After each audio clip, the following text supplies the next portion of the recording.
They say the lake speaks at night. Locals whisper that if you stand at the edge of Black Hollow Lake after midnight, you'll hear voices calling from beneath the water, whispers that aren't carried by wind, but by regret. Most people laugh it off as an old town legend, something told to scare kids or lure tourists. But for Lily Carter, the whispers weren't legend. They were personal. It had been 11 years since the accident. 11 years since Lily's younger sister, Emily, vanished beneath those cold, dark waters during a family camping trip. No body was ever found. Just a red backpack floating near the shore.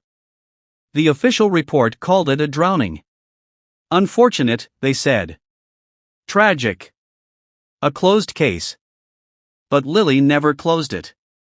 She was only 16 then. Now 27, Lily had returned to the quiet town of Harrow's End for the first time in over a decade, drawn back by something she couldn't explain. It wasn't just grief or nostalgia, it was a pull, a feeling that something unfinished was still waiting at the lake. The cabin was mostly the same, wood creaking in the cold, the fireplace gathering dust. Her parents had sold it years ago, but the new owners, old family friends, let her stay the weekend. Closure, they called it. Time to let go. But letting go wasn't something Lily had ever been good at.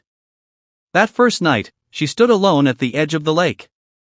The moon was high, casting silver light across the still water. She listened, more out of superstition than belief, and almost laughed at herself. Then she heard it. A whisper. At first, it was just the sound of wind brushing the reeds. But then she heard her name. Lily. She froze.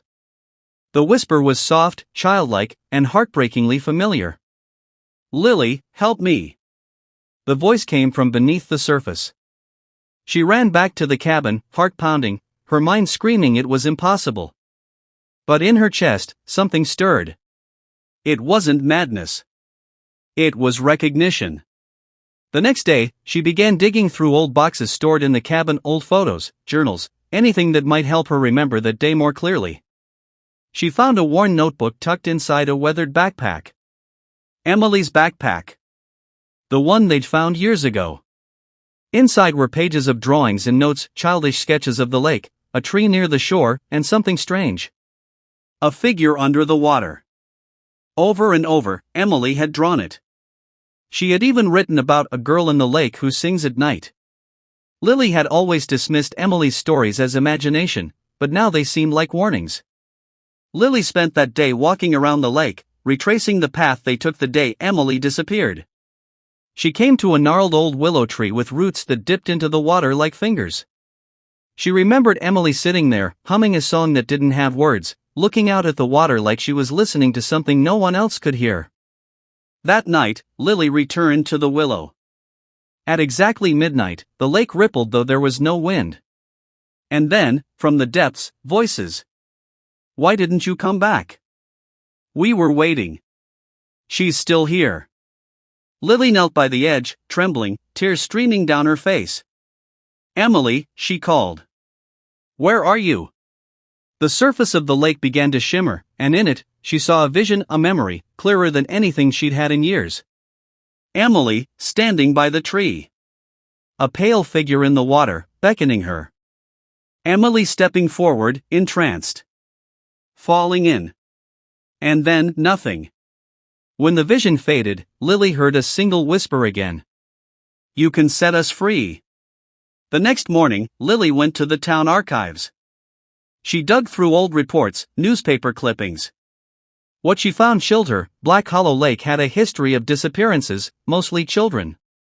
Dozens over the last 80 years. All ruled accidental drownings.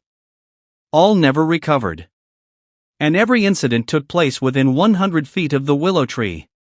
Lily spoke to an elderly local historian, Mrs. Keene, who finally gave her the truth. There was a girl, Mrs. Keene said. Her name was Margaret Hollow. The lake was named after her family. In 1882, she drowned after being accused of witchcraft.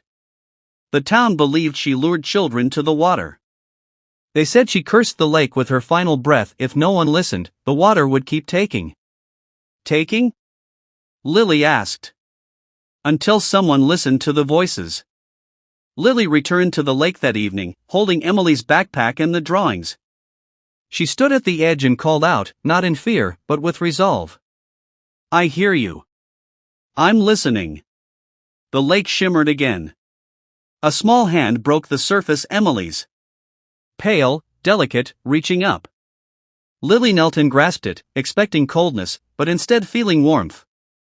Light burst from beneath the water, and dozens of faint outlines, children, rose and floated above the surface. Emily was among them, smiling. You freed us, she whispered. I was never alone. And just like that, they were gone, peaceful, like stars fading into dawn. Lily left Harrow's End with Emily's notebook and a heart no longer burdened by guilt. She started a foundation in her sister's name, supporting families of missing children and funding cold case investigations. Listening to the lost, she called it. Not every whisper is a ghost story. Sometimes, it's the voice of a memory asking to be heard. Voices Beneath the Lake is not just a tale of the supernatural, it's a story of healing, courage, and the strength to face the past so the future can begin.